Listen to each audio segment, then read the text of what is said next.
Welcome to the latest episode of First Word in Sport on Friday morning. What a disastrous week for English football. Absolute shocker. We had face cream running into players' eyes. I mean, the real question is, what was Kinsky's excuse? Anyway, how are you doing this morning, James? All good, thank you. Yeah, not got any face cream like Omari Hutchinson running down my face this morning, but yeah, lots to talk about. Yeah, but one win out of 9 teams, I believe it was, and that was Aston Villa last night. So yeah, a not a fantastic week for the Premier League and the best league in the world, was it? No, I would say there were quite a lot of tricky fixtures for them in there. I mean, it wasn't a case of lots of easy home games. You know, obviously even Arsenal and Liverpool both away. Newcastle, obviously Barcelona. Yeah. I mean, we'll touch on each individual game, but a disaster for. I think the biggest problem is how many teams have taken themselves out of the tie. Would be the bigger concern. Um, but let's work in some chronological order. First game was Galatasaray Liverpool. Galatasaray won 1-0. Lamina scored from the corner. I know you will have enjoyed this, James.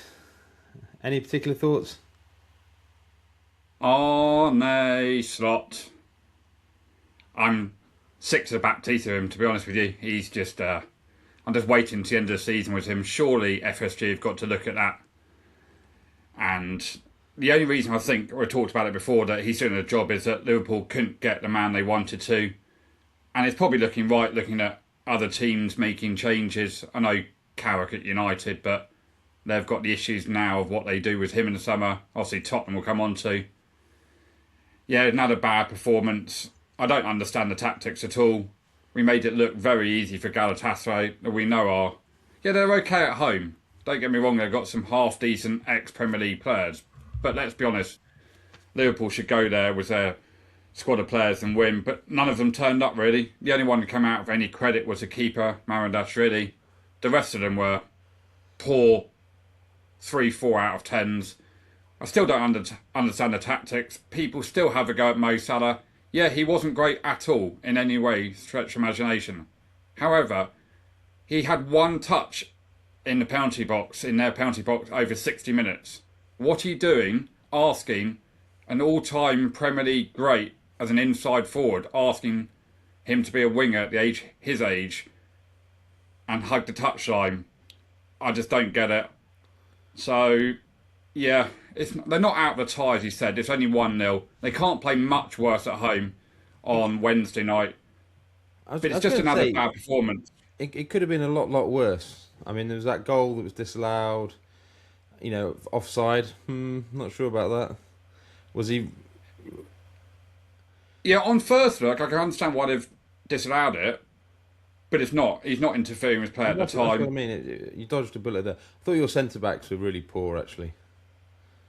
Yeah, they were, but they get absolutely no protection. I would have taken Hook Gravenberg off after 20 minutes. Absolutely horrible performance again. McAllister again. And I don't know what he's got against Curtis Jones at all. Now, he is on a booking, I understand that. And he could have missed but that's no excuse for not to playing him at all. I mean, we can go and talk about the Canate goal or the own goal, whatever it was. I don't understand why they've disallowed that. And it should have Handball. been a penalty. Yeah, but it's not the last action. And then if you look at it, they've clearly pulled Van Dijk before the handball anyway. So, yeah, we still deserve to lose the game anyway. But Liverpool are still in the tie. But the performance is shocking Well, I again. mean, And it's just a literally of it. It's been 12 months of bad performances after bad performances under Arne Slot. And Liverpool have said, I don't think they'll finish top five.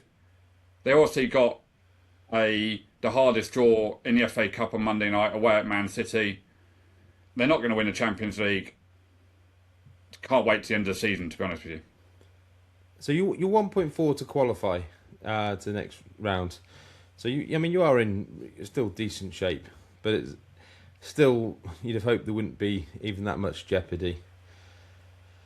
Newcastle Barcelona. I thought Newcastle played pretty well, to be honest. I thought they shut Barcelona down really quite effectively. Made Barcelona look very average. And in the end, I think Newcastle were unlucky not to get the win.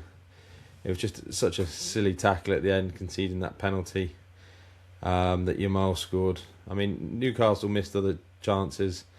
I think Barnes hit the inside of the post when Joel Linton scored from the rebound when he was offside. There was other chances. I just thought Newcastle... St James's Park is always a very difficult place to go. Question for you, James.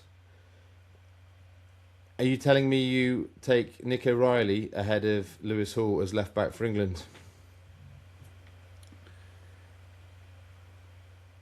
Yes and no. I thought Lewis Hall, that performance was Ashley Cole levels of performance. He'd shut down Lamine Yamal brilliantly on Tuesday night. It was a brilliant performance by Lewis Hall. He is some player and some talent, and Newcastle got him on the cheek from Chelsea big time. He should be starting for England left back, there's no doubt about it. Nick O'Reilly is a very good player, by the way. But Lewis Hall at the moment... You're coming down to my way of thinking then. Yeah, but he was fantastic, Lewis Hall. They shut him down, and Lamine Yamal, but it's a silly tackle at the end, isn't it? And he tucks the penalty away nicely. They've still got chances in the Nou Camp on Wednesday night. That high line, we've talked about it before. Newcastle can sit in and they can really do danger onto Barcelona, but you expect Barcelona's quality to come through there. But yeah, it was a good performance by Newcastle. They're best in a while, to be fair to them. I thought they'd be a bit more tired than they were. I don't know. You know, I thought they did really, really well from an energy sort of fitness level type point of view. I was worried that they would come out all guns blazing and blow themselves out a little bit, but they managed to pace themselves well. And you know, as I say, they were at least a match for them. Let's talk about the funnier or more amusing game of the evening was Atletico Madrid versus Tottenham. So what was it? It was 4-0 within 22 minutes. So I find this quite an interesting one because there's been a lot of comment or commentary on this particular game, mainly revolving around Kinsky. I mean, tell me your thoughts, James, and then because I have some pretty strong opinions on this. Let me tell me what you think first. I actually think it was the right decision to play Kinsky because Vicario has been really, really poor this season, and he just made the pitch in Madrid on Tuesday night. Everyone was slipping over constantly anyway. Yes, he made a bad mistake for the first goal. And then his confidence just goes completely. And the third goal is it's just not one of those things, but it's happened and things like that. And his confidence is completely shot. And he kind of has to take him off, to be fair to him. But the biggest issue was that Tudor didn't even look at him at all. Just walked off straight down the tunnel. Didn't even go up to him and explain to him that this is a scenario live on TV, live with a massive audience. Didn't even acknowledge Kinsky as he walked off. I thought that was really bad man management. So, I understand why he picked him. However, Tudor would have had no idea how he would have reacted confidence-wise from that. So, yeah, that's my view on it anyway. So, I mean, I was calling for Vicario to be dropped for a little while. I guess the only question mark really is whether Atletico Madrid's the place where you bring in a youngish goalkeeper. I think I actually like the fact that Tudor was willing to make a decision. Far too often managers play it very safe. Now obviously this has backfired. And I think some of it, what you need to make sure is when you do go to grounds like this, particularly with the underfoot conditions, is that you're not playing around the back. Is actually, certainly for the first half an hour until everyone's got settled in a little bit, is maybe you are a bit more direct. You know, you're not, the idea of trying to draw on defenders and pass around them. I mean, you are just absolutely begging for trouble. And I feel like Kinsky's been let down a little bit in terms of sort of game plan around that.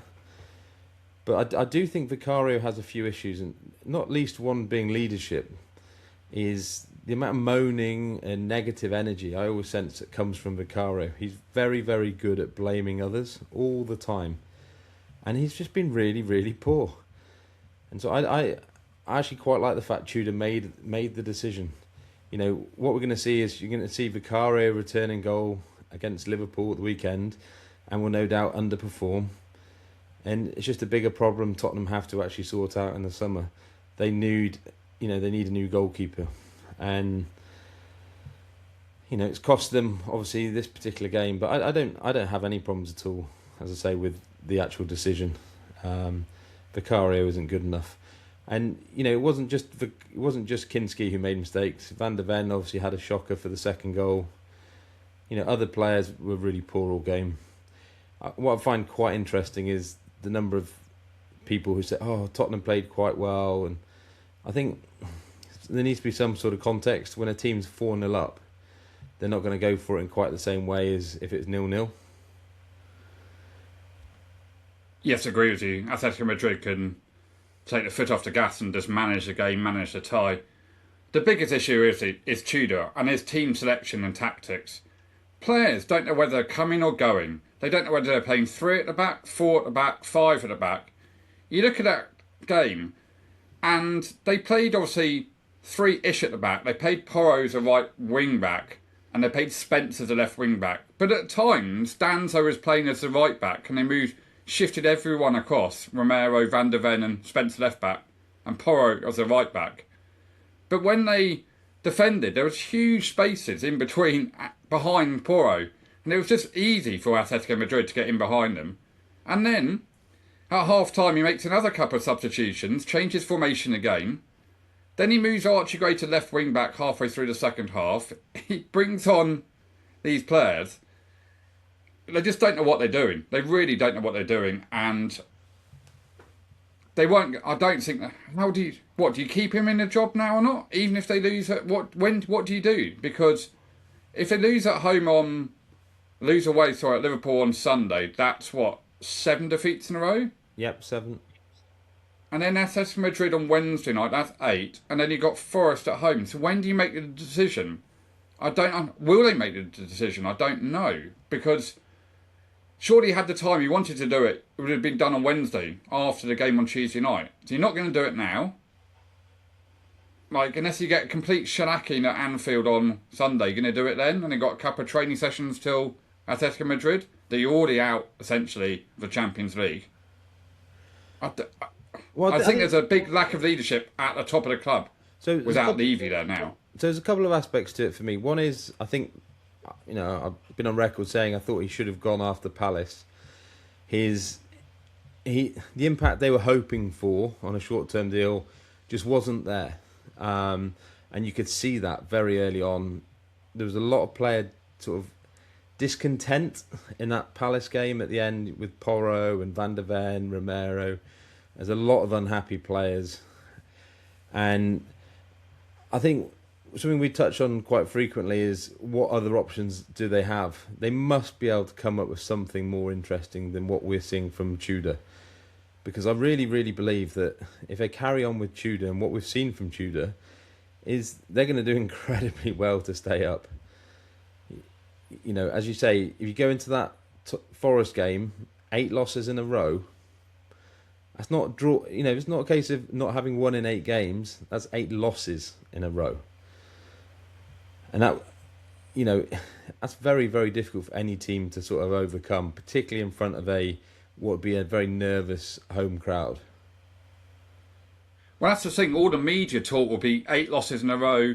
Players obviously read social media, all the noise around the club. It's very hard mentally to get away from it, kind of thing. So there's a lack of leadership, as I said, at the top of the club as well. The people running it, and I don't know if you saw that report yesterday saying that the guy's blaming Levy now for all kinds of things. It's like, really? He's basically saying we've got to sell players now, and we haven't done this right in terms of sponsorship, the women's team. There's been a lack of direction at the club since I've come in. Well, hang on a minute, mate. Who have you appointed since you come in? You appointed Frank and then Tudor. Look at yourself in the mirror, kind of thing, almost. So I don't know who's making that decision at the club. That's the problem. They don't have any leadership how to run a football club and who they need to go on point. So I thought the funniest part of that article was where Harry Redknapp was talking about, or has been talking about, this Tottenham job recently, and he said that Levy had been on the phone and had told him that if he was still there, then he would have made the phone call to Harry to come back. I mean, I must be living in a parallel universe that Harry Redknapp, who's not managed a team for almost 10 years, is going to come back in and be some saviour of Tottenham Hotspur. I mean, we talk about dinosaurs in this game, but he definitely ticks that box. at the age of, what, 79 I think he is or something? Oh, just quickly, one thing, touching on Tudor and Kinsky and him not acknowledging him as he walked off. I mean, there is an element where it was poor, but I did see something from Wayne. Wayne Rooney was talking about it, and he actually made quite an interesting sort of counter argument, and that is, what would the player actually want? Does the player really want the manager to come up to him and give him a hug and, like, what are you actually going to say to him? And maybe Rooney's just cut from a slightly different cloth in terms of how competitive he is. But he was very much of the opinion that, it's top flight professional sport. You can have a chat to him a little bit later when everyone's calmed down in the changing room and you sort of get on with it. But there's nothing he can sort of do when he's on the... the last thing Kinsky wants is a cuddle from Tudor as he's leaving the pitch. I don't agree with that, but I understand the point Rooney's trying to make, yeah. But just to go up to him, just to see, for the fan base as well, and for, as a human element, just go up to him, put an arm around his shoulder and say, I'll speak to you later in the dressing room. No one needs to know what was said, but just as a human element for a fan and a player perspective, you kind of want your manager just to go up to him and say that we'll speak about it, whatever it is. But are you not at that point, if you're talking about from a fan perspective, is it not then just completely performative? So you're doing it because you think you're meant to be doing it like this, or the way you're seen to behave, rather than actually what you think's right. It's all about optics. But a lot of that is in... Yeah, I know, but a lot of that is in football is optics, though, isn't it, as well? So if you want to gain the backing of certain players, certain players might want you to go up to them. Certain players might not want you to go up to them. I get that, but I think I don't think the players have got any respect for Tudor anyway. So I'm looking forward to Tudor and Romero having a little cuddle after Romero gets sent off against Liverpool at Anfield. Quickly, the last point on that game before we move on, and I don't make any apologies for it. Concussion in football has got to be improved. We've got to have an independent doctor at the top level, because when Paulinho came on and hit heads with Romero, they were both concussed. It doesn't take a scientist to work out, or Einstein to work out, that they were both concussed right at the end of the game. And Paulinho's going... The doctors have come on, and Paulinho's going, no, I'm fine. Thankfully, the doctors took him off, because he wasn't fine at all. He was in cloud cuckoo land. And then they allowed Romero to continue. The ball went up the other end, and Romero's on his haunches, on his knees, in the centre circle, going, my head's spinning, I'm all over the place here. So he walks off, and the referee just goes, well, actually, the game's kind of over, we'll blow up 5-2. They should be allowed to have concussion substitutes in football. Doesn't matter if you made 5 subs, 2 extra players from Tottenham should be able to come on. There's no way that Tottenham should end that game with 9 men just because it's concussion. We need an independent doctor, like there is in other sports and rugby, especially here in the UK. It's got to be addressed, because sometime it's going to cause a major issue, and God forbid something really bad happens to a player, and it's really beginning to annoy me, and it's got to be addressed. I mean, even to the point you could have a player come back onto the pitch who's been substituted. Correct. I mean, it doesn't really matter. It's the bigger picture.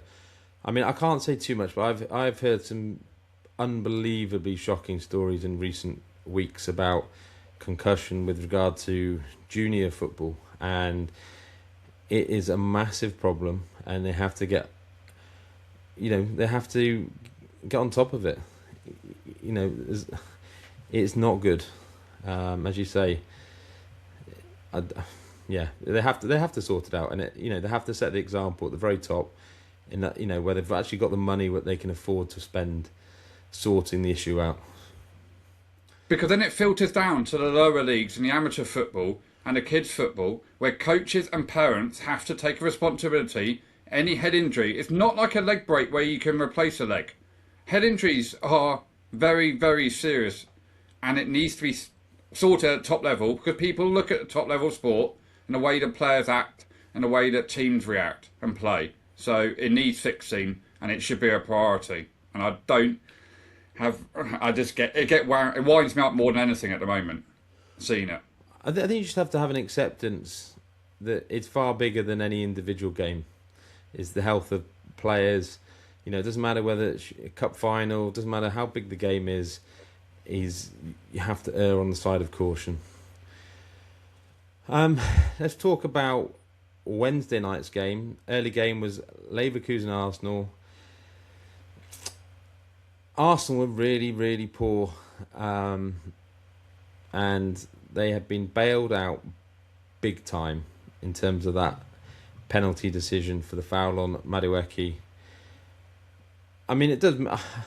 I think one of the frustrations that people have with VAR is when you see decisions like that. I don't see on any world, that's a penalty. In terms of the amount of contact. Yes, there might have been a little bit of contact, but you can see with the way he goes down later on that he's made a real meal of it. And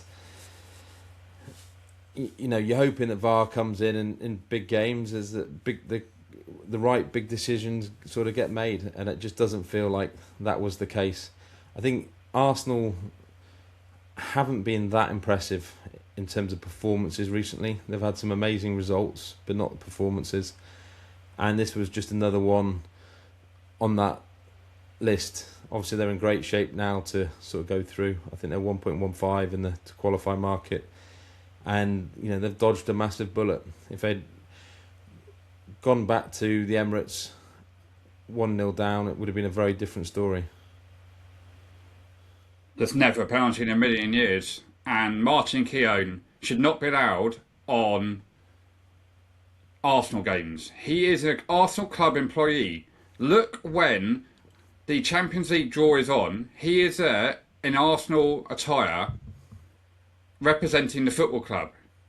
He shouldn't be on TNT commentating on any Arsenal games or any BBC Arsenal games, whatever it is. I know people talk about Gary Neville and Jamie Carragher commentating on Liverpool, Man United or whoever it is, but they're not respective club employees. Martin Keown is. He is not doing his job properly as a commentator. He's not impartial whatsoever. Have a word with yourself, and the commentary team or TNT, BBC, whoever it is, shouldn't be employing him. It's not a penalty. The player's gone down like a sack of potatoes. And this is going to be another rant of mine. Why don't football referees go and watch a TV screen straight away? You've given the penalty. Fair enough, you think it's a penalty, referee. You don't need to be told by VAR whether it's right or wrong. Because the game's stopped. The game is... It's not like a game continuing when VAR is checking a bad tackle or an elbow, whatever it is, at the time the game's still being played. Go and check it yourself. That referee's not seen that instant now until 15, 20 minutes in the dressing room at the end of the game. And he might think, oh, by the way, I don't think that's a penalty looking at it. I'm relying on someone else in the studio thinking that's a penalty when I'm actually been refereeing the game for 90 minutes. It's never a penalty in a million years. It's just ridiculous how that's been awarded. Good penalty for Havertz, by the way, under that pressure against his old club. So, and he should be starting as a number 9, by the way. I know your favourite moment was Havertz's big celebration after the penalty. Yeah, ridiculous. Who cares about your former clubs? Just go and celebrate. Yeah, they didn't play well. They had one shot on target. I don't count the penalty as a shot on target because it shouldn't have been a penalty. It's typical Arsenal. You sit back and deny them space and deny them giving a corner. Didn't have a corner in the first half. I think that was a stat as well. Then they look very pedestrian and very easy to defend against because this is all about Arteta. He's never shown anything at Arsenal in his career that he can create from open play. He just doesn't do it at all. He can't do it. He's so preoccupied about keeping clean sheets and defensively. So, and can we talk about Saka, by the way? Has he reached his peak at 25? I mean, we've talked before, he's played an awful lot of football. He has had... One thing those hamstring injuries. He has had a few niggling injuries here and there. I don't know how fit he is. He doesn't... I mean, maybe... It's always difficult when you see a player like Saka in terms of... You don't know whether it's because he's lacking in fitness or whether it's just a confidence issue. But if I was Arsenal, I'd be wondering where's Nwaneri? I know he'd gone out on loan, he got recalled, didn't he? But, I mean, when you see how Nwaneri did in place of Saka last year, it just feels a shame when you have... I realise Madueke will play ahead of Nwaneri, but, there are options there for Arteta that don't include Saka. They've just given him a massive 400 grand a week contract. He's just lost that yard of pace, that burst of pace where he could just stand the defender up and beat him on the inside and the outside. That Madueke is doing at the moment. And that changed the game when he came on. Changed the game a little bit. But you wouldn't have seen Saka drive in like Madueke did in the last minute to get the penalty. Because Saka hasn't done that recently. So, it feels like decisions. It feels like Saka's very predictable. Yeah, and maybe that's why they've moved him, or they're trying to play him in the 10. Maybe that will be his position in the next 18 months, 2 years, in that 10 role behind the central striker, or rotating, say with a Havertz or a Gabriel Jesus, someone like that who's not an out-and-out striker, but they can rotate and Saka can be the furthest forward. I mean, the ideal player for Arsenal would have been João Pedro. I do worry about Saka in that middle in terms of whether... Obviously, he's not too... he is very left-footed. And I do wonder if that hinders him a little bit when he plays very centrally. I'd almost want someone a little bit more two-footed. Or someone who's certainly not so one-footed. But, I mean, I guess we'll see. This is not a bashing of Bukayo Saka, by the way, at all. I'm just saying his game might need to be adapted. I do think he is still a very, very good player and a very tidy player for Arsenal and England. But his position might need to change from being the out-and-out wide player to being maybe centrally. And that's why they maybe have looked in recent weeks centrally. I know it's only been FA Cup games and a couple other league games at home to poor opposition, but something to look out for. Maybe they obviously know more than we do regarding top end speed, etc. How does that play out for England in terms of? I think it's one of the few positions that you had locked in. Really, was Saka off the right. Obviously Saka could lose his place at both Arsenal and England to Madueke. Yeah. And Madueke's got the shirt at the moment because Tuchel is quite happy playing players who've got the shirt. He is quite happy dropping players that are not performing. Don't worry about that, Thomas Tuchel. He will do it. We've seen it. So he's definitely not interested in reputations. Correct. So Paris Chelsea 5-2 Paris Saint-Germain. It was obviously quite a close game in the early stages before Paris Saint-Germain run away with it a little bit at the end. And the end of that game is going to haunt Rosenior, I think. It was 2-2, even after the mistake from Jorgensen that saw Vitinha, brilliant little chip.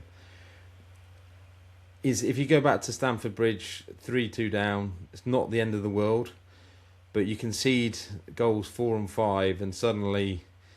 they're now double figures in terms of the to qualify market.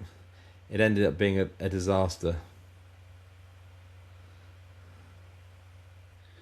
Yeah, when you're 2-2 and Enzo Fernandez is pointing to the Club World badge on his shirt, you're thinking that's going to come back and bite you. And it did, yeah. I mean, even at 4-2, you can kind of think, I'll get away with it. But that last goal and the last kick of the game kind of not puts a tie to bed, but I know it sounds silly, just one goal, but it's 2 goals to 3 goals. It's a lot to come back.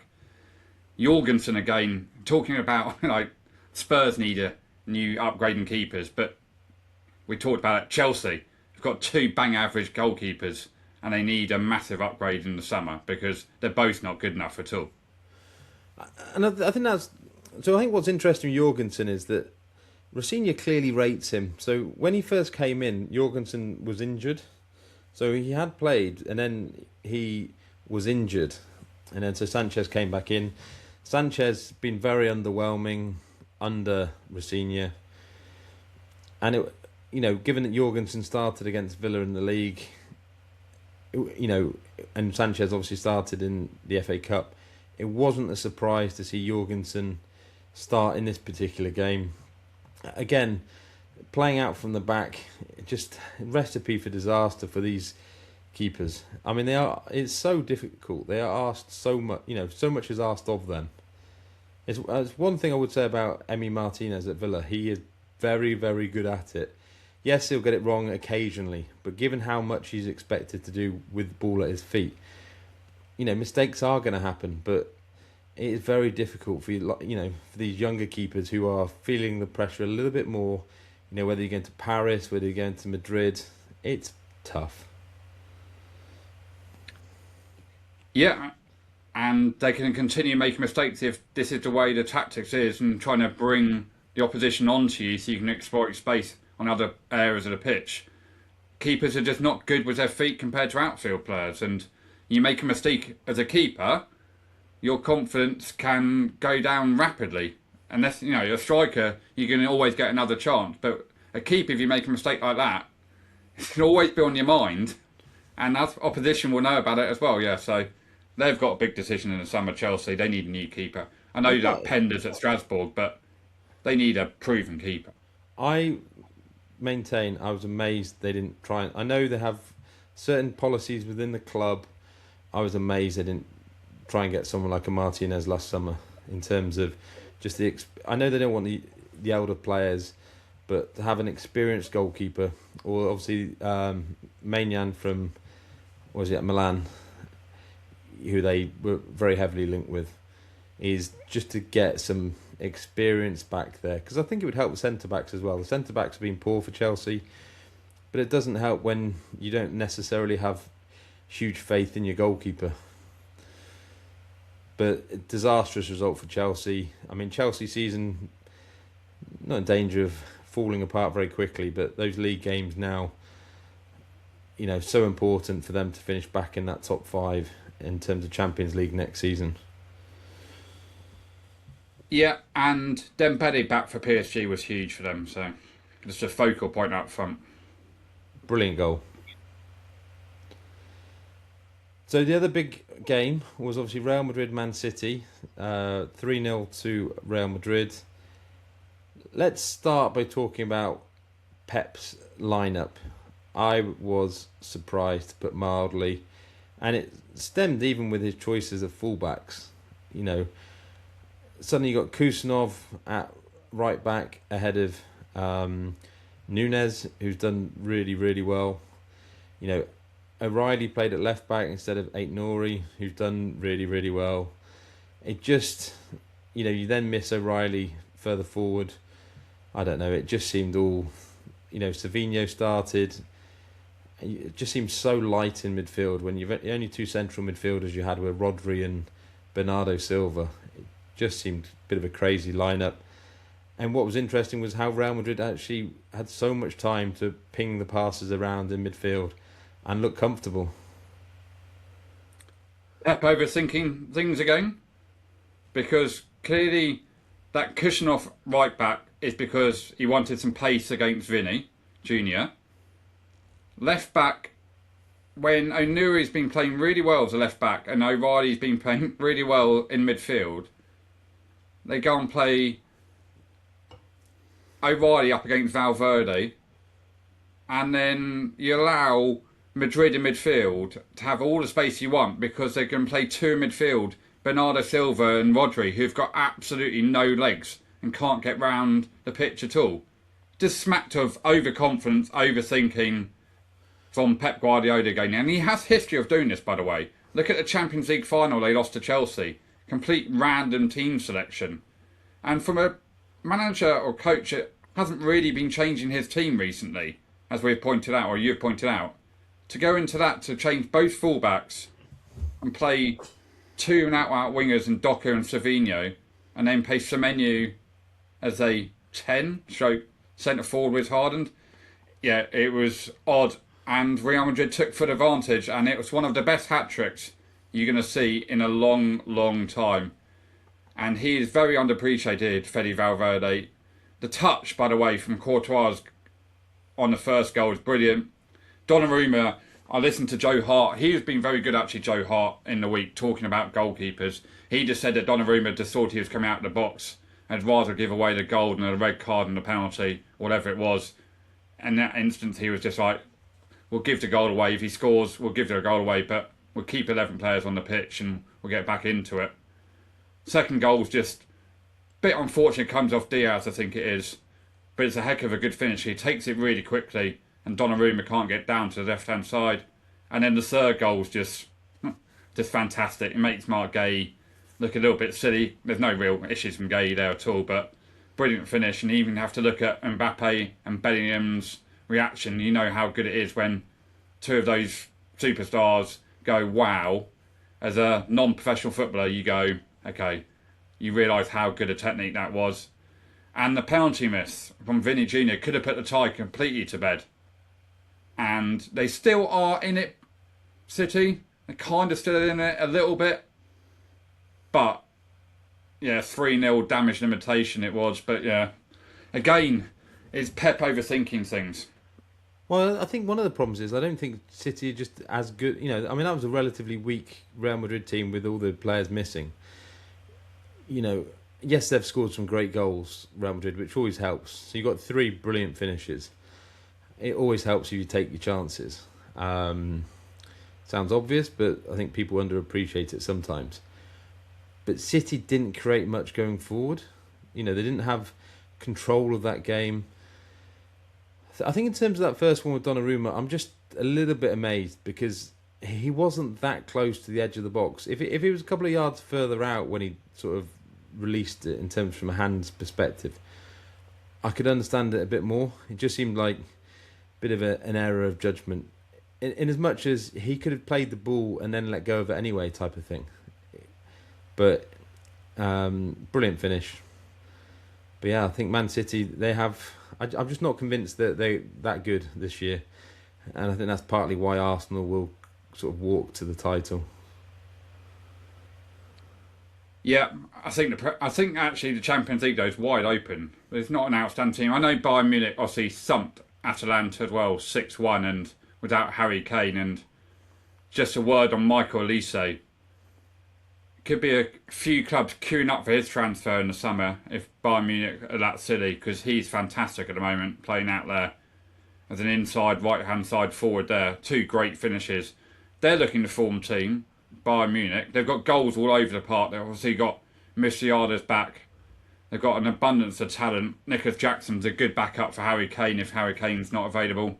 They're obviously strolling to the title in Germany so they can rest their players during the weeks or weekends. I think Jackson's interesting because the one thing about Kane is that lack of mobility. You know, he does so many things so well, but what he's not going to do is he's not going to cause teams... You can sort of play him in front of you. He's never going to worry you in terms of down the channels or over the top, whereas someone like a Jackson will cause you issues like that. Yeah, they're looking to form team at the moment, but it is only the last 16. You've got, obviously, games next week, midweek, and then you've got a bit of a break to the quarterfinals. So you never know, injuries going to play a big part in it. But Bayern Munich with an easier league, domestic league, where they've essentially won it. They're 11 points clear of Dortmund. They play, obviously, less games because there's only 18 teams in the Bundesliga. Now, it's a big thing for Premier League teams to carry on continually having to, the way they play, the physical element to it. They always have to play at 100 miles an hour, 100%, when Bayern Munich can kind of take the foot off the gas. Anyone who's got any niggles will bench you today. You've got a big enough squad there. If I'm looking at company, I'm not convinced about. So that's the one big issue. But they're probably favourites for me at the moment. I mean, you only have to look at this weekend's games. So Arsenal have got Everton. It's never easy. Chelsea have got Newcastle. You know, they play each other. You got Man City have got to go away to West Ham. And then you got Liverpool, Tottenham. I mean, there's nothing easy about that. That's the fixtures in between two Champions League games, and you wonder why for English teams it's a bit of a struggle. You know, unless you're like Liverpool and you rest quite a few players in preparation for that second leg, and you're willing to take a bit of a hit in the league, it's very, very difficult. Can we mention Bodo Glimt? And now what's that, 5 consecutive wins now for them? Not played a league game since November. I think their league starts this weekend or maybe next weekend now. So they don't want it to start, do they? No, I mean, it's quite remarkable what they're doing up there, and they're comfortable win against Sporting Lisbon as well. It wasn't even like another 3-0. So all those games on Wednesday night, wasn't it, by 3 goals? I think it was on Wednesday night, all by 3 goals. Apart from Arsenal. Sorry, the 3 evening games, the 3 8 o'clock games, all by 3 goals. Yeah, they look like go through, and they play. Don't they? I don't know who they play next. They play Arsenal, don't they? They play Arsenal. They're full of confidence. They're beating everyone. Who haven't they beaten, kind of thing. So yeah, fantastic story. They really are, and this will set them up for a long time. This prize money that they're getting as well. They won't know what's hit them when the bank manager goes, "Here you go. Here's some bonuses, lads," because it's quite. You're going to set them up for years and years domestically, anyway.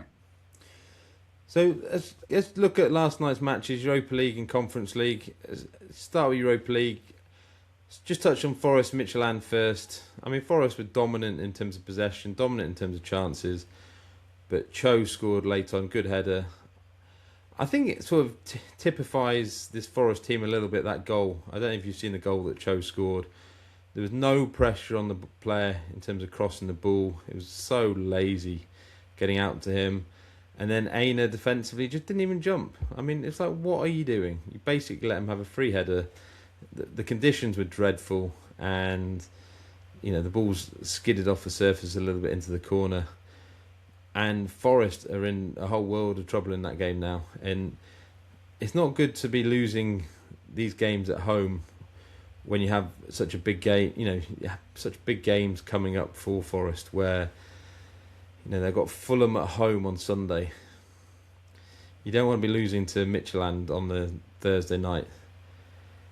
So, I think the Hutchinson, I joked about it a little bit earlier, but you cannot be saying in your post-game interview you couldn't see because your face cream had run into your eyes because conditions were so bad.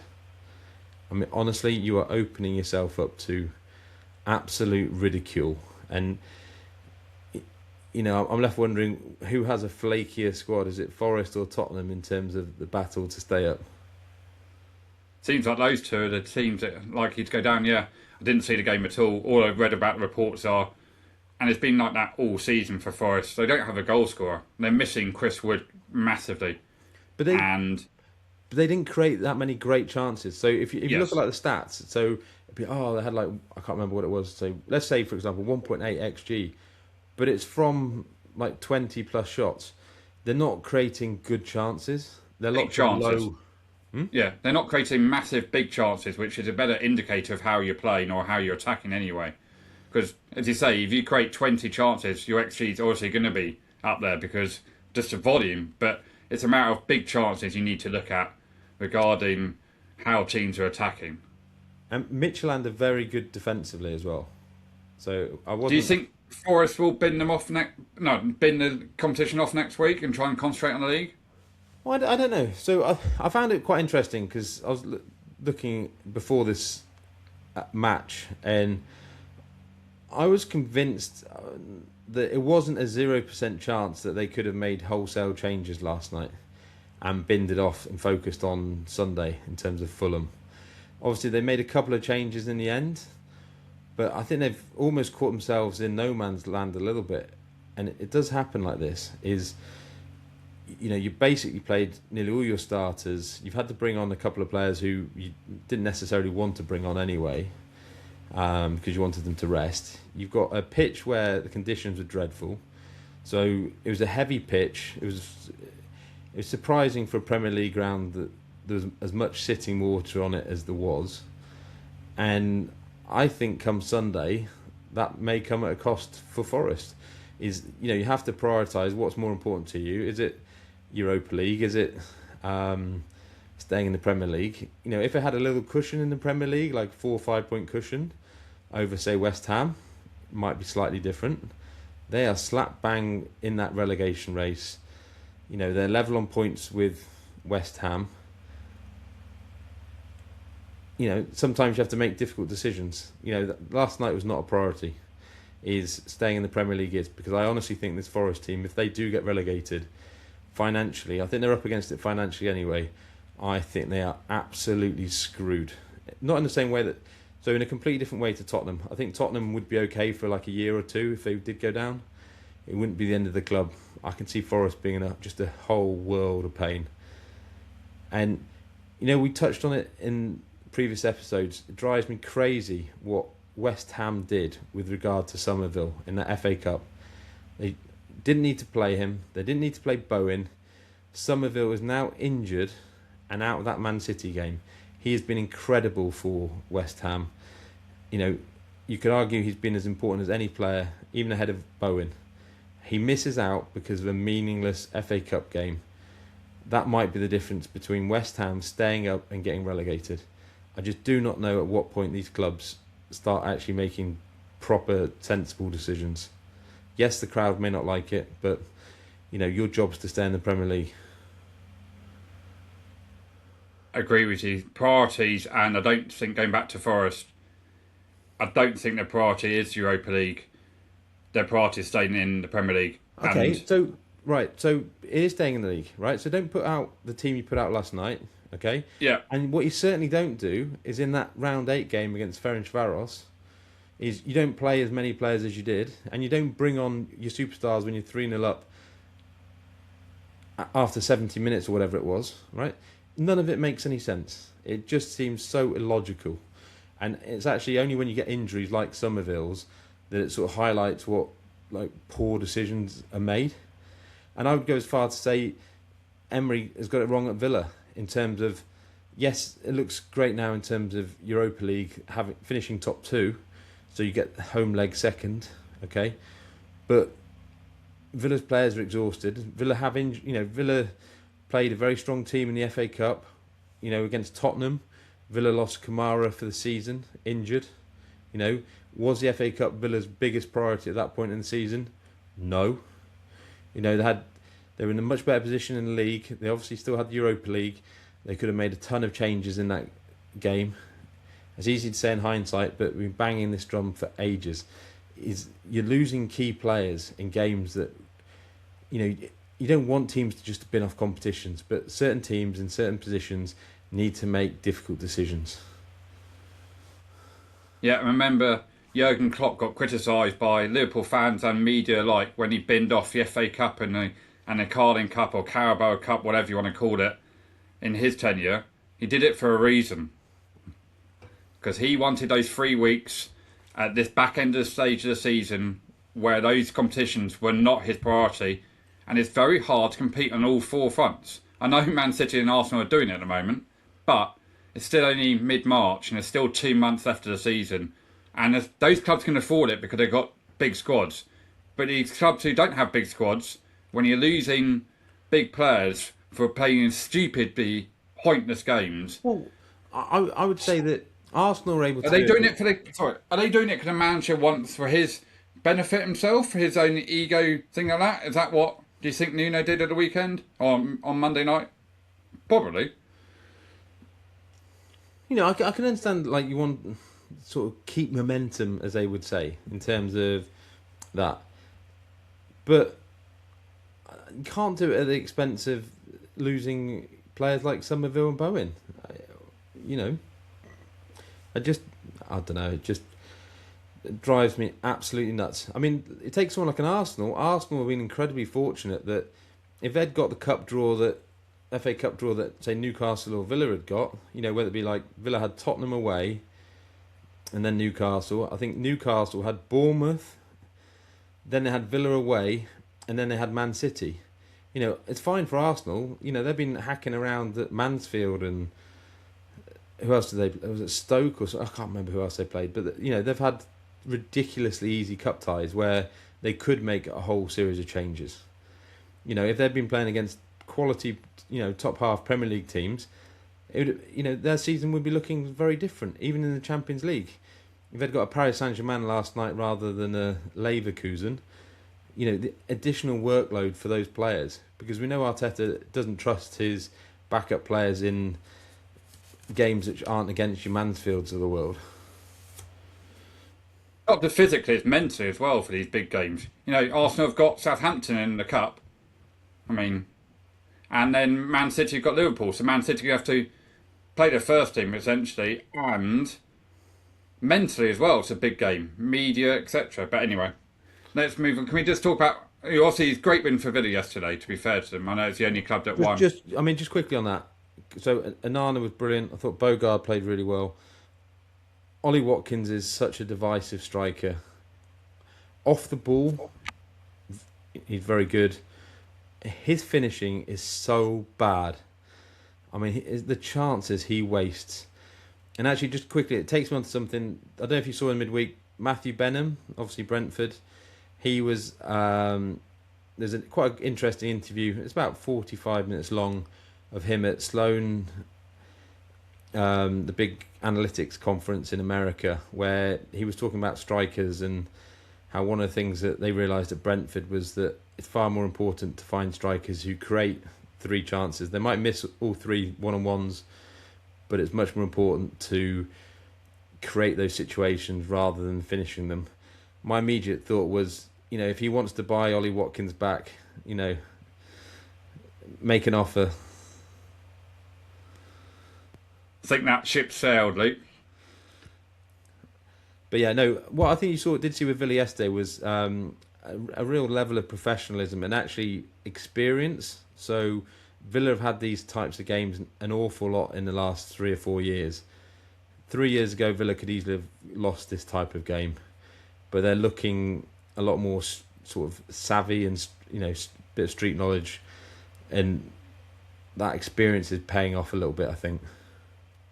John McGinn back on the bench yesterday, big for the dressing room as well. And then let's touch on just quickly, Palace drew 0-0 with Larnaca. Larnaca obviously beat them earlier in the season. How Palace are still even in this competition, I'll never know. They have had so many horrendous performances. I don't know what Division A EK Larnaca would be in effectively, but it isn't the Premier League. It wouldn't be the Championship. This is a team that they've struggled to beat time and time again, and it just highlights for me why I'd be very nervous about appointing Glasner. He just cannot make the correct sort of adaptations almost to this sort of game, this sort of team. Didn't see the game. I just saw whatever Adam Wharton getting booked again. He needs to stop getting booked. It's ridiculous. He's getting booked every 2 seconds at the moment. But yeah. Obviously, there's a bit of Championship football in midweek. Actually, it was a really big win for Leicester down the bottom. The problem for Leicester was that some of the other teams down the bottom also had success, not least Oxford United, who beat Blackburn. West Brom drew with Southampton. It was a good point for West Brom. So the bottom of that Championship is looking very, very tasty now, with Oxford having become very live runners. And then, obviously, Coventry, they beat Preston 3-0 in great shape to come straight back up. Coventry aren't coming straight back up. They haven't been in the Premier League for ages. But anyway... You know what I mean. Yeah. So they're on 77 at the top. Middlesbrough 69, Millwall 68, Ipswich 65. So there's a game tonight in the Championship, Friday night. It's a Welsh derby. It's North versus South. It's Wrexham versus Swansea tonight, which actually might not be a bad game to see. And then tomorrow you have at 12:30 you have Coventry at home to Southampton. Southampton have obviously improved since they changed their manager back end of last year. Middlesbrough at the same time at home to Bristol City. And Oxford play Charlton at home. Leicester play Queen's Park Rangers, so Queen's Park Rangers aren't in great form, but Leicester need something there. Millwall at home to Blackburn. And the other, West Brom are at home to Hull. Hull are 6 as well, so they're flying as well. So that's becoming very tight. And on Monday night it's Portsmouth Derby. So 2 from West Brom, Oxford, Leicester and Blackburn or Portsmouth are going down. So it's still all to play for in the Championship. Quickly on other European football roundup.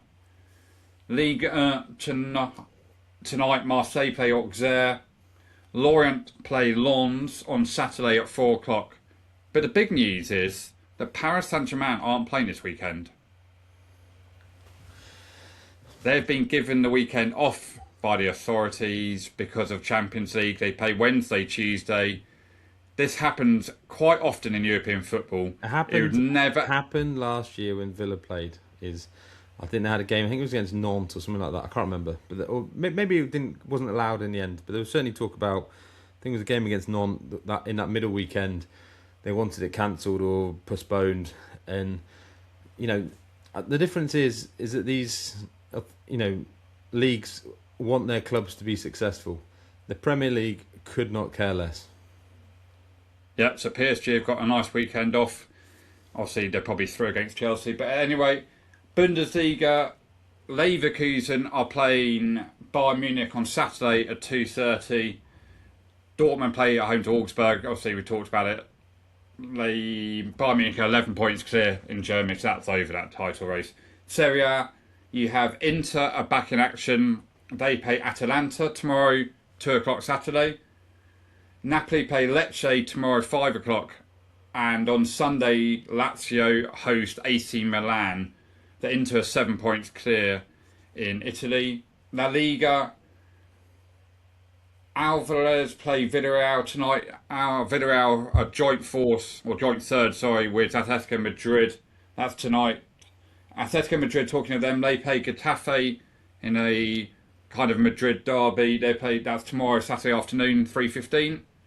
Madrid play Elche at home. So both Madrid teams are at home.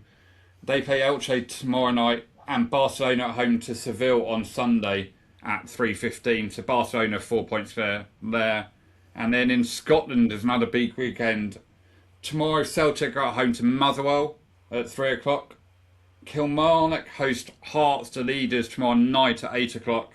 And Rangers travel St Mirren on Sunday at midday. So another big weekend in Scottish football. Hopefully all fans from all sides behave themselves. I think we'll leave it at that. Steady, James, steady. Let's touch on a couple of stories away from football, and then we'll have a quick look at the Premier League over the weekend. Obviously, Iran, Trump. Where do you even start with Trump's comments in terms of the World Cup and Iran and their participation in it? Obviously, it looks highly unlikely. It's just not going to happen, I don't think. No, I can't see that happening. There's some chat about because Iraq finished the next best team. I can't see them not replacing Iran at all. But anyway, who knows what's going to happen over there in the Middle East at the moment. And then the other breaking news this morning was that Reece James has signed a new 6-year contract at Chelsea. What was he doing playing centre midfield on Wednesday night? Breaking up the midfield partnership with Santos that's actually been really effective. I'll tell you why. Very simple. His manager is afraid to make a decision. Oh, they want to play Gusto. He wants to play Gusto right back, and obviously Cucurella is back fit, yeah.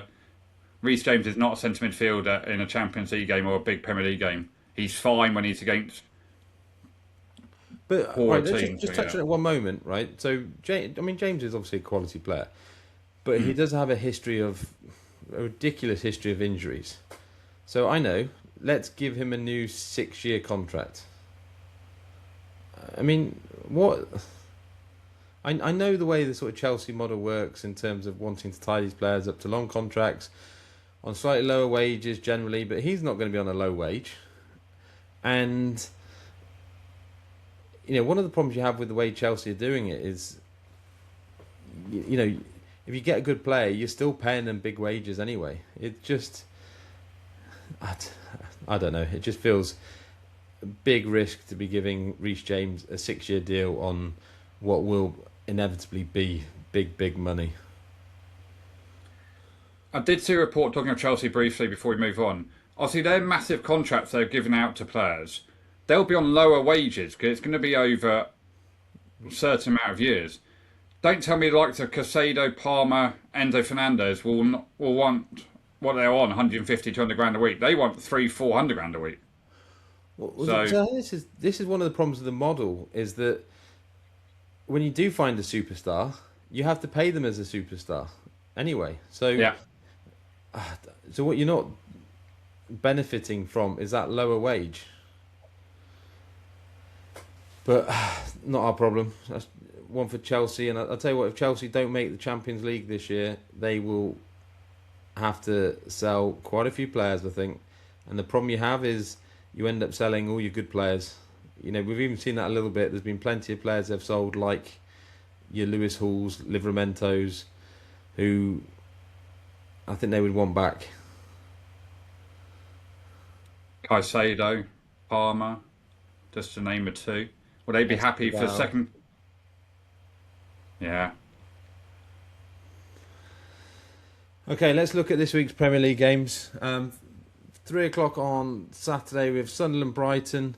I think that's quite an interesting game for me because Sunderland will sit back and say to Brighton, break us down. Brighton are not brilliant at breaking teams down. So I think Brighton, if I'm honest, look a little bit on the short side in that particular game. I think Sunderland are getting some players back as well. So not the most glamorous of ties, but there's a certain level of intrigue with it. We also have Burnley-Bournemouth. I mean, this Burnley team is so bad. Bournemouth have obviously, they were desperately unlucky not to win last time out. It's 2 games I won't really be keeping an eye on, to be honest with you. I think there's more of the sport, but certainly not the most glamorous ties. Well, there's only 2 3 p.m. games, isn't there? So there's obviously the next 3 games on Saturday evening and Saturday night are fantastic games, actually. So Arsenal-Everton, very intrigued in terms of Everton can be so difficult to break down. They will sit back against Arsenal. They'll say to Arsenal, come break us down. They will be so organised under Moyes. And these are the testing games, I always think, for these Premier League teams. You've been away in Europe in midweek. They were away on Wednesday, so they don't have tons of turnaround time before playing against an Everton team who will be physical with them. And this has got banana skin written all over it for Arsenal. If Arsenal get through this game, and if they get out of here with a win, I just don't see how they don't win that title. This is a game where you just win, don't care how you play, for Arsenal. The only concern I have over Everton, they've got a fantastic away record, Everton. They just haven't played for a long time. Because obviously they didn't play in the FA Cup and they only played that Wednesday night. So they haven't played for the best part of 10, 11 days. You kind of lose that rhythm, that momentum. I know you get players back from little niggles, etc. But players do want to play, and managers talk about it as well. They do want to carry on that regular thing of playing. So, but all right, which would you prefer, James? Would you rather have 10 days off, or would you rather been away at Leverkusen on Wednesday night? Probably 10 days off. Well, I'm just saying it's something to think about if you're watching a game, because we saw when Everton played at home to Man United a month or so ago, they hadn't played for a while, and it just, players get back into rhythm again. It took them a while. They should have got something out of that United game. I know, but I'm just saying it's just they haven't played for a while. But the bigger thing for me would be the fact that Moyes has had 10 days to watch that tapes of Arsenal and prepare literally do nothing but prepare for this game. Whereas Arsenal will have had, it'll have been a rush, they'll have had a day or two, and almost no specific practice, I suspect, or training, maybe a little bit today in terms of preparation for that game. The level of preparation that goes into these games is just wildly different. Yeah, they wouldn't have trained at all. Arsenal was just about recovering and resting, essentially. They're doing nothing today. So, really important game in terms of that top 5 and Champions League places. Chelsea against Newcastle. I don't even know where to begin with this game. Both teams obviously had brutal games in midweek. Newcastle get an extra day off to prepare for this game. Obviously, they haven't had to travel either. Yeah, just an interesting game. I think the one worry I'd have for Newcastle is that if you remember when these two teams played each other earlier in the year at St James's Park, Newcastle came out, blew Chelsea away in that first half, and then blew themselves out basically. And Chelsea found a way in that second half to cut them open time and time again. And that would be the worry for Newcastle, is that, you know, Chelsea do have some very clever players in forward positions. And, you know, I certainly wouldn't expect it to be some dull 0-0. No, I can see goals in this game. Newcastle, who will they play up front? It was interesting to see that Osuna started up front in games against Barcelona when you have spent £110 million on the two strikers that you report to replace Saka in the summer. Gordon obviously only played the last 20-25 minutes, so expect him to come back into starting 11. Yeah, I'd imagine goals in that game. And Newcastle are, I think they will cause Chelsea some problems.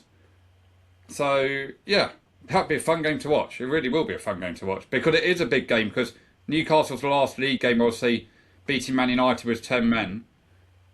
If they can get on a little bit of a run, could they sneak into top 5, maybe? No, top 5. So, obviously Chelsea would be one of their direct opponents for that top 5. So, yeah, if they are going to finish top 5, they have to win a game like this. So, a draw wouldn't be enough.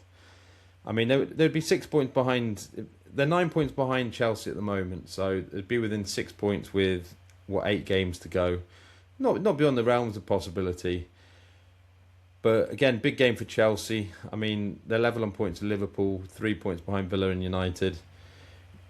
It's, just a really important game. I think one problem Newcastle have is, not problem, but they're 5 points behind Brentford, is if certain results, if Newcastle do lose, you could easily see them being 6, 7, 8 points behind in terms of that 7th place in any European football next year.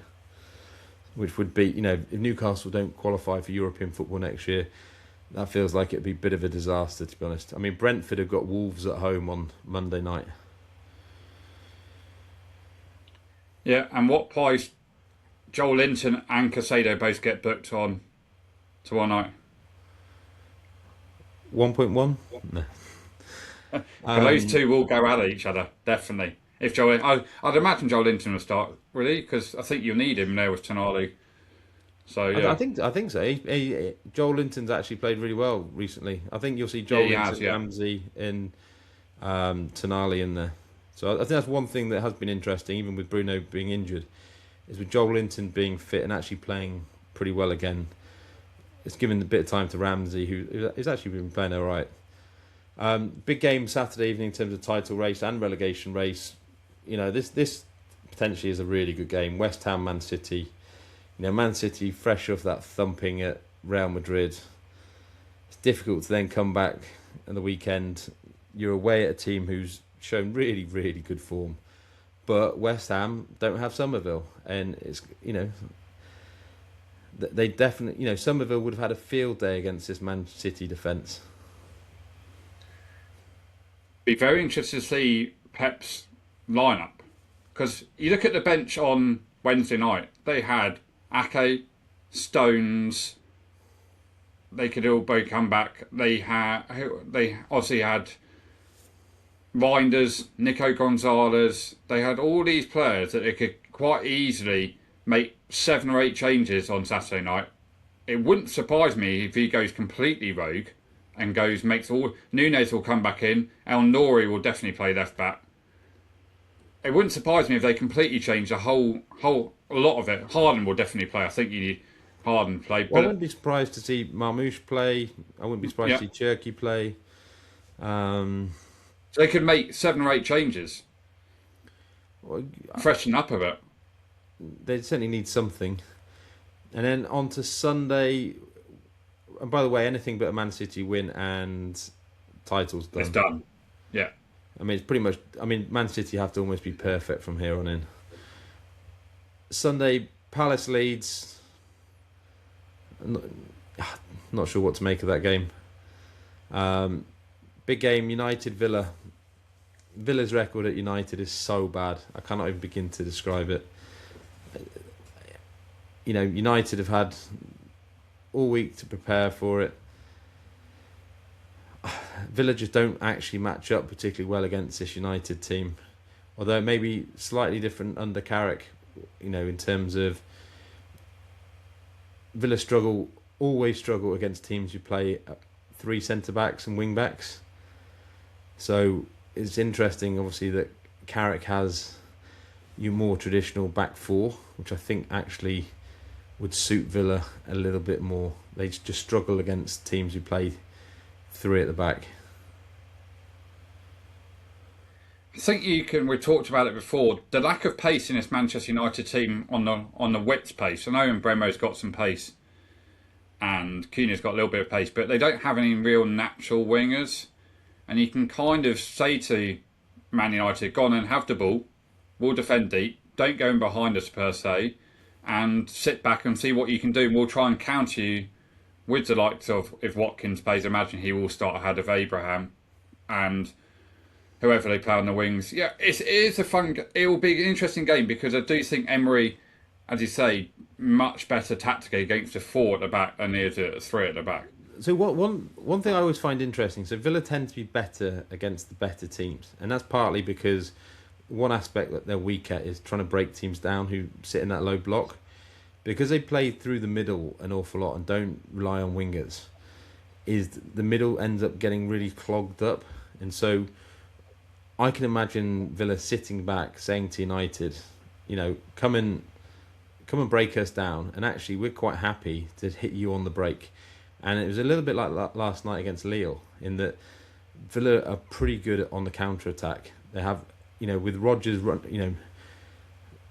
through the midfield, Villa look as dangerous against teams when they're able to sit back and hit them on the counter-attack. And it's just whether Villa have got the sort of discipline to not chase it against Man United, is to be really disciplined. And I suspect they will be. I think it will be interesting to see anyway. There's quite a bit of pressure on United because everyone's expecting them with Villa's current form, to get a result. Yeah, that's 2:00 on Sunday. Big game, Forest against Fulham. Massive in terms of the relegation. You know, this is a game where Forest have to be winning.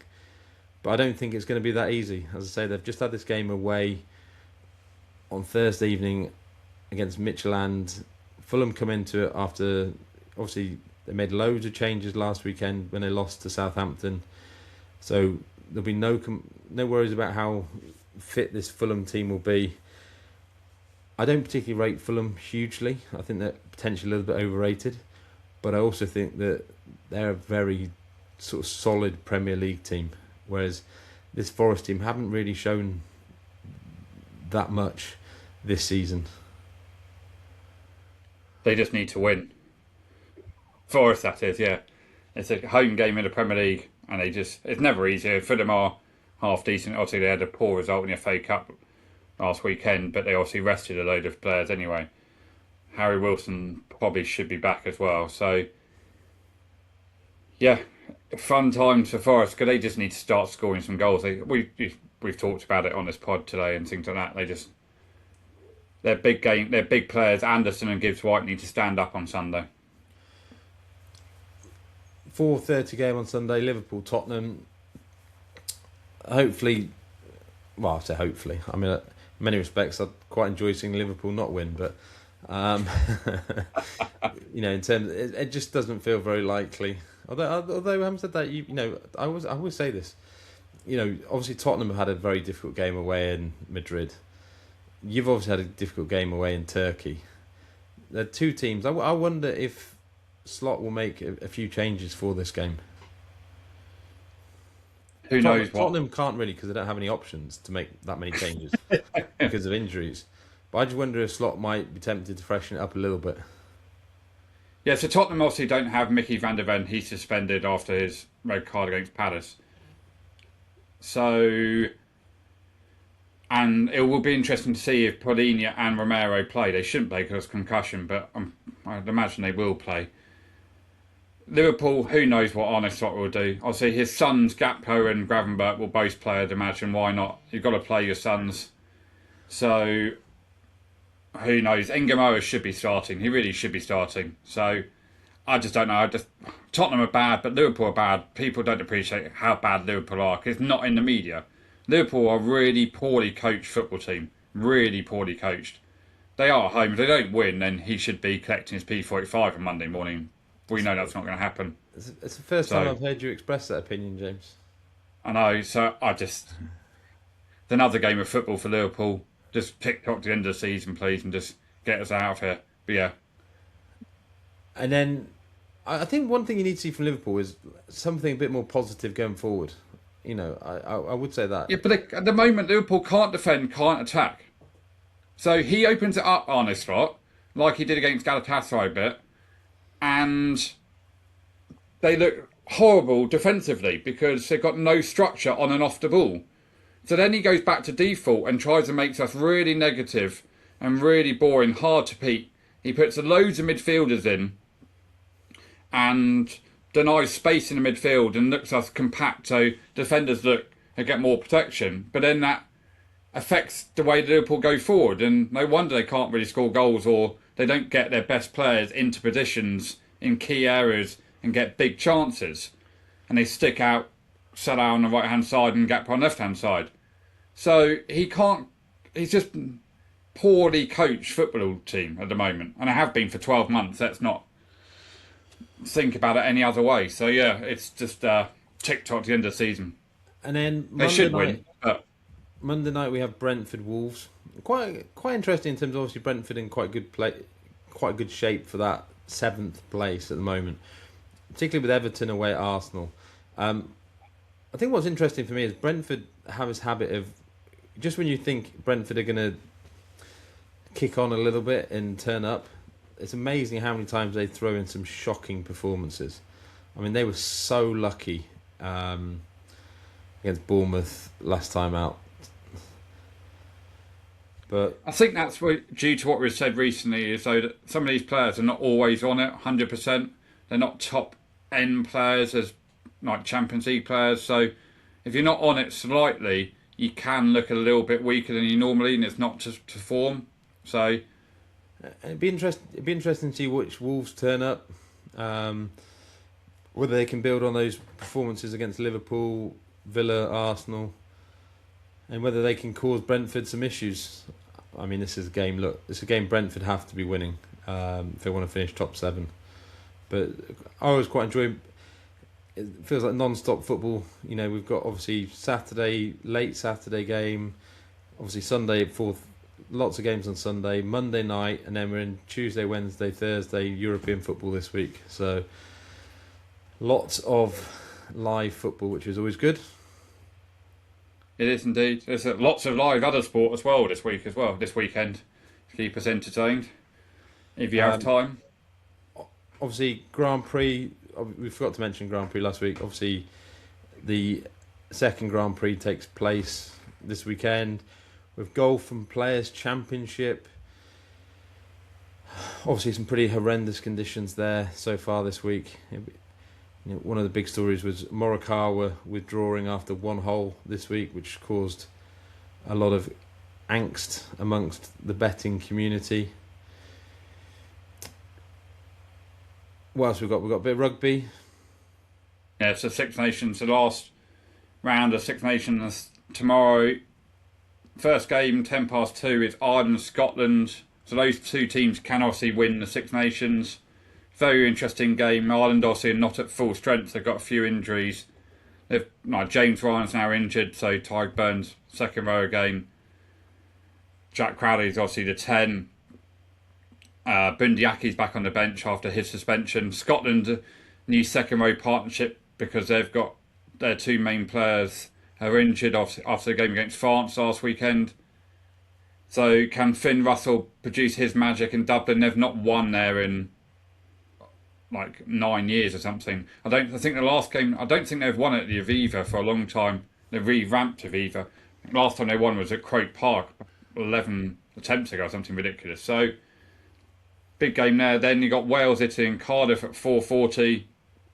Can Italy get another win? Wales, can they win their first game in 3 years in the Championship? And then England travel to Paris to get an absolute thumping in Paris. They're doubling down on it. They made one change. Chesham is back in at 6. Yeah, it's going to be I just can't think anything more than a French thumping there. And Borthwick's under massive pressure. It's all coming out. You can see it a little bit. So yeah, you expect France to win the title, but it could go down to bonus points as well. So I'm looking forward to the game tomorrow afternoon. Ireland versus Scotland, 2:10 will be a fun game to watch. You also got the tennis over ATP still going on. Draper unfortunately lost to Medvedev overnight. A bit controversial circumstances regarding a call made by the umpire midway through a set. And then the big one this afternoon is the Cheltenham Gold Cup, 4 o'clock UK time. The favourite at the moment is the Mullins horse, Gaelic Warrior, ridden by Paul Townend. He is currently trading at 3-1. He's ahead of Harry Redknapp's horse, the Jukebox Man, and Henderson Django Bays. So that's 4 o'clock UK time. James, all I can say is I was at Cheltenham on Tuesday. Fun day. I was talking to someone who was connected to Gaelic Warrior. They like its chances in terms of you never know how these races are going to pan out in terms of luck or otherwise, but they were very bullish on the chances of Gaelic Warrior turning up today. It's currently trading at 3-1. And the last big news is a 100 auction took place in the UK on Wednesday for the ladies and the men on Thursday. Big money involved. And it's good to see that Abra Ahmed was bought by the Sunrisers Leeds. So he is the first Pakistani player under the new concerns about Pakistani players not being bought by the Indian affiliated teams. So it's good to see him. And one big news for English fans would be that James Coles, I believe, has signed by London Spirit for £390,000 for 4 weeks' work. 21-year-old. He is a supreme talent. He's been through all the age groups. He's now at the Lions. Could make his debut for England senior team this summer. £390,000. Thanks so much for 21-year-old kid for 100 for 4 weeks' work. In the summer, I think we're in the wrong job, Luke.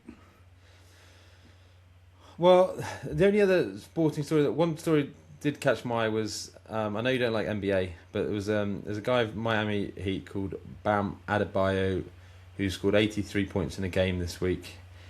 I mean, I'm not sure we've seen, so that's the second all-time behind Wilt Chamberlain, who had a 100-point game.